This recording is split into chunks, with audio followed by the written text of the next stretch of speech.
Europe 1, il est 6h42.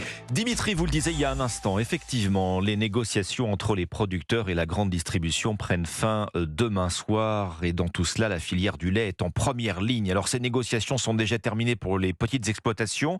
Les producteurs de lait estiment dans tous les cas ne pas être rémunérés à la hauteur de leur travail. Vous en parlez avec votre invité ce matin, Alexandre Lemaire, sur Europe 1, Pascal Lebrun, président de la coopération laitière. Bonjour Pascal Lebrun. Oui, bonjour. Vous représentez une fédération de 240 coopératives laitières en France. Vous êtes vous-même producteur de lait dans le Calvados.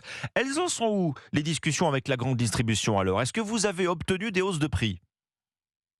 Oui, tout à fait. Donc, je vais déjà vous rappeler la coopération laitière. Est-ce que sont les coopératives laitières? Donc, les coopératives laitières sur notre territoire collectent 55% du lait et transforment 42% du lait. Donc, les coopératives, déjà, ce sont des entreprises, il est toujours bon de se le rappeler, Oui. des entreprises qui sont prolongement, j'ai envie de dire, de l'exploitation, de nos exploitations, et qui nous appartiennent à nous, producteurs. Et la première mission, forcément, c'est de collecter, transformer et de valoriser ces produits.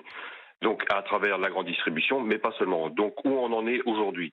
Donc forcément, les négociations commerciales se sont terminées pour les petites et moyennes entreprises. Comme vous le savez, donc il y avait un premier round, j'ai envie de dire, qui s'est terminé le 15 janvier.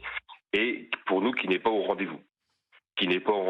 Puisqu'on n'a pas obtenu les grosses qui étaient demandées. Alors, qu'est-ce que vous réclamiez? Qu'est-ce que vous réclamez toujours? Et qu'est-ce que vous avez obtenu, Pascal Lebrun? Très clairement, est-ce que vous avez des chiffres? Donc oui, tout à fait, on a des chiffres. Donc nous, entreprises laitières, nous étions partis pour aller chercher entre 2 et 4% de hausse auprès de la grande distribution. Et aujourd'hui, le compte n'y est pas, puisqu'on est plutôt sur une stabilité, voire une déflation. Donc pour nous, ça met en risque la filière et nos coopératives laitières, et forcément, donc en conséquence, nos exploitations laitières. Vous demandez à être payé combien le litre de lait, Pascal Lebrun?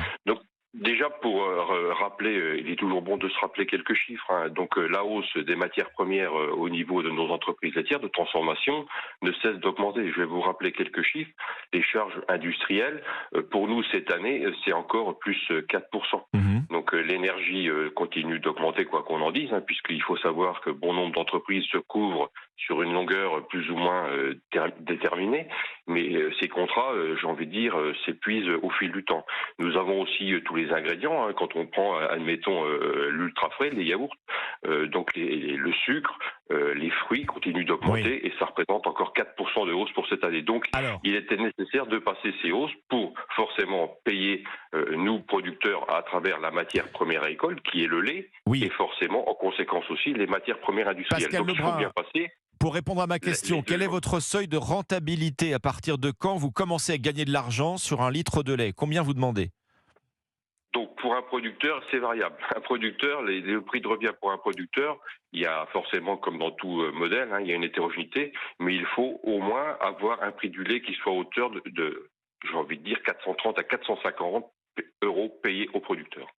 Payés aux producteurs, donc par les distributeurs en l'occurrence, C'est-à-dire que nous, distributeurs, quand on négocie avec la grande distribution, forcément, nous, la rémunération du producteur, elle se fait à travers la matière première agricole, qui est le lait, et aussi les matières premières industrielles. Puisque pour nous, coopératives, les deux vont de pair. Pour pouvoir rémunérer le producteur à ce juste rémunération, il faut pouvoir passer ces hausses qui sont nécessaires. Donc c'est pour ça qu'on était parti entre 2 et 4% auprès de la grande distribution. Oui, Pascal Lebrun, quel est le revenu d'un producteur de lait aujourd'hui? J'imagine que c'est variable également, mais si on prend une exploitation moyenne, est-ce qu'on peut avoir une idée? C'est très variable en fonction de la performance de l'exploitation, en fonction de son histoire, en fonction... il y a beaucoup de facteurs qui rentrent en ligne de compte.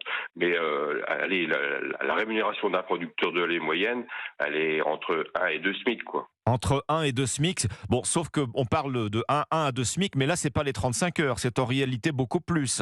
Mais complètement. Ramener à l'horaire de travail...